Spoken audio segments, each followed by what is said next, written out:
Bapak Ibu Saudara yang dikasihi Tuhan, mari langsung saja bersama saya kita membuka Alkitab kita di dalam 2 Tawarikh pasalnya yang ke-25. 2 Tawarikh pasal 25, kita mau lihat di sana ayat 1 dan 2 terlebih dahulu. Mari kita lihat, saya akan bacakan untuk Bapak Ibu Saudara sekalian. Sekali lagi 2 Tawarikh 25 ayat 1 dan 2. Demikian bunyi firman Tuhan. Amasya berumur 25 tahun pada waktu ia menjadi raja, dan 29 tahun lamanya ia memerintah di Yerusalem. Nama ibunya ialah Yoadan dari Yerusalem. Ayat kedua, ia melakukan apa yang benar di mata Tuhan, hanya tidak dengan segenap hati. Bapak Ibu yang dikasihi Tuhan, menarik kalimat ini bahwa Amasya terpilih menjadi raja dan di usia yang masih cukup muda, usia 25 tahun, usia yang cukup produktif untuk ukuran usia Amasya saat itu, dan tentunya usia yang normalnya pada manusia sekarang dan juga waktu itu gitu ya. Umur 25 itu umur yang muda dan produktif, dan diizinkan Tuhan Amasya memerintah selama 29 tahun. Tetapi yang menarik adalah ketika ayat kedua mendefinisikan atau mendeskripsikan siapa Amasya. Amasya itu melakukan apa yang benar di mata Tuhan. Cuman firman Tuhan nggak berhenti di situ, ada koma di situ. Hanya tidak dengan segenap hati. Jadi Amasya itu seperti punya dua sisi yang berbeda. Ia melakukan yang benar, padahal sebelum-sebelumnya kalau kita baca peristiwa kisah dari leluhur Amasya, hampir sebagian besar tidak melakukan apa yang benar di mata Tuhan. Tapi begitu Amasya melakukan apa yang benar, cuman koma, tidak dengan segenap hati. Dan itu dibuktikan oleh cerita berikutnya dalam ayat-ayat ini, Bapak Ibu Saudara. Ketika Amasya harus menghadapi peperangan atau menghadapi lawan, dia itu selalu memang tanya kepada Tuhan, dan kemudian Tuhan menolong. Tetapi kemudian Bapak Ibu Saudara, kalau kita lihat di ayat-ayat setelah yang tadi kita baca, di sana ia kemudian melakukan seperti apa yang dideskripsikan di ayat kedua. Dia memang melakukan apa yang benar di mata Tuhan. Setiap kali peperangan akan dilakukan, setiap kali dia akan menghadapi musuh, dia nanya memang sama Tuhan, bagaimana ini. Tapi kemudian apa yang terjadi adalah ketika kemenangan Tuhan beri kepada Amasya. Bapak Ibu Saudara yang dikasihi Tuhan, mari kita lihat ayat yang ke-25. Sebelum ayat 25, kita lihat dulu ayat 22. Yehuda terpukul kalah oleh Israel sehingga masing-masing lari ke kemahnya. Ini bukti pertolongan Tuhan kepada Amasya. Tetapi kemudian ayat 25 dikatakan di sana bahwa Amasya itu kembali melakukan hal yang tidak berkenan itu di hadapan Tuhan. Ayat 15 dikatakan di sana bahwa maka bangkitlah murka Tuhan terhadap Amasya. Ia menyuruh seorang nabi kepadanya dan berkata, mengapa engkau mencari Allah sesuatu bangsa yang tidak dapat melepaskan bangsanya sendiri dari tanganmu? Jadi Amasya itu sesekali memang selalu bertanya kepada Tuhan, bagaimana ini Tuhan? Tapi begitu kemenangan Tuhan beri kepada Amasya kemudian bukannya mensyukuri pertolongan Tuhan atas apa yang sudah terjadi dan bagaimana tangan Tuhan membela mereka dalam setiap pertempuran, dalam setiap menghadapi lawan, tapi kemudian yang dilakukan justru yang tidak pernah terpikirkan. Amasya justru tidak mengucap syukur, membangun mezbah ucapan syukur di hadapan Tuhan, tapi justru dia melakukan sebaliknya. Dia mendirikan patung-patung, dia mendirikan persembahan syukur atau mempersembahkan persembahan syukur itu kepada Allah-Allah lain, bukan kepada Tuhan, bukan kepada Allah yang sudah, Allah Israel yang sudah membela dia, yang sudah berperang menggantikan mereka. Bapak Ibu Saudara yang dikasihi Tuhan, mari kita belajar dari apa yang kita cermati dari sosok Amasya ini. Bapak Ibu Saudara yang dikasihi Tuhan, Amasya memang melakukan apa yang benar di mata Tuhan, tapi dia tidak melakukannya dengan totalitas. Dia setengah-setengah, hanya memerlukan Tuhan ketika dia kepepet, ketika dia memang terancam, ketika dia merasa bahwa dia sudah gak punya kekuatan untuk melawan segala sesuatu.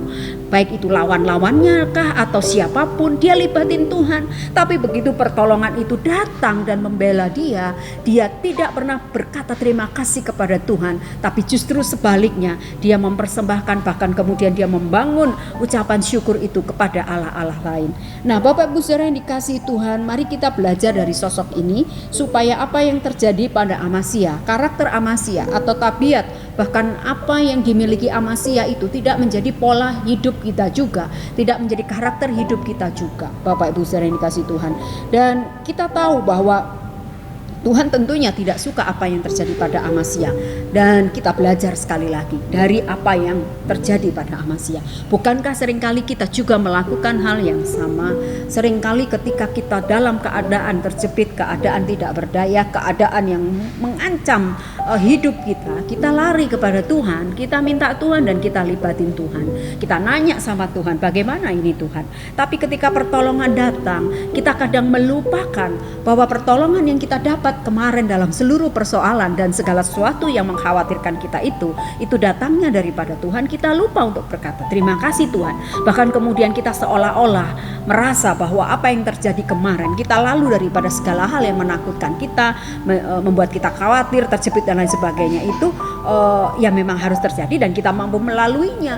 Kita lupa berkata terima kasih Tuhan dan melibatkan Tuhan, dan kemudian kita kembali kepada kehidupan kita pribadi. Kita kemudian asyik kepada hal-hal yang memang sepertinya memang menyukakan daging kita. Kita udah nggak hiraukan lagi Tuhan. Kita mulai abaikan Tuhan kembali, dan Tuhan berfungsi kembali ketika apa? Ya ketika kita ada dalam persoalan lagi. Mari Bapak Ibu Saudara, kita datang kepada Tuhan minta ampun kalau itu kita lakukan hari-hari yang lalu. Bahkan mungkin hari ini Tuhan sudah tolong mungkin barusan, tapi kita lupa berkata terima kasih kepada Tuhan.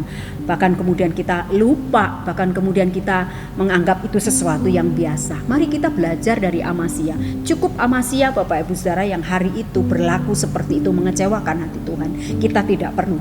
Kita harus menjadi orang yang melakukan apa yang benar di mata Tuhan. Titik, nggak ada koma.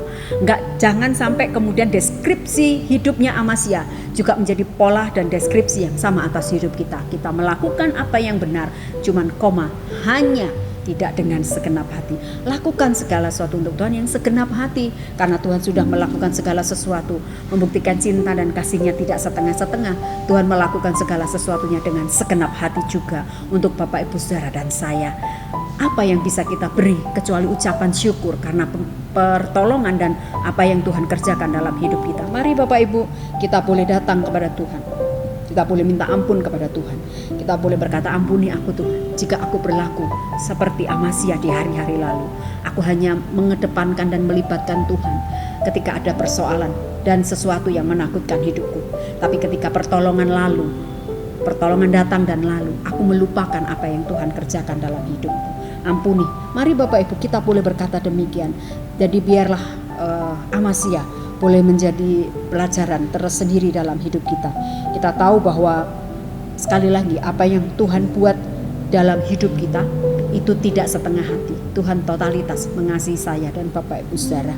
Nah, Bapak Ibu Saudara yang dikasihi Tuhan, mari kita akan bersama-sama mengakhiri renungan ini sekali lagi dengan memohon ampun kepada Dia.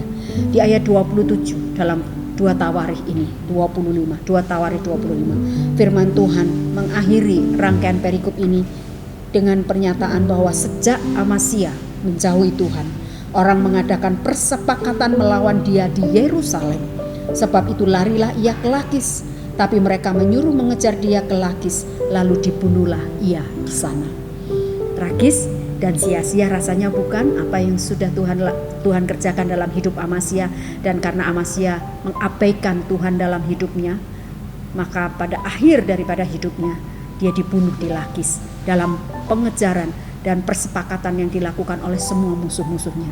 Yang tadinya musuh-musuhnya semua bisa takluk olehnya, tapi hari itu karena dia menjauhi Tuhan, maka Tuhan tidak lagi memberikan kesempatan kepada Amazia untuk Amazia boleh dibela kembali. Amazia harus konsekuen dengan seluruh perbuatannya menjauhi Tuhan.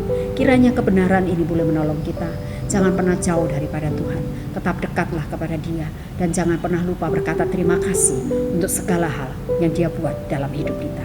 Tuhan Yesus memberkati kita sekalian. Mari kita berdoa bersama-sama.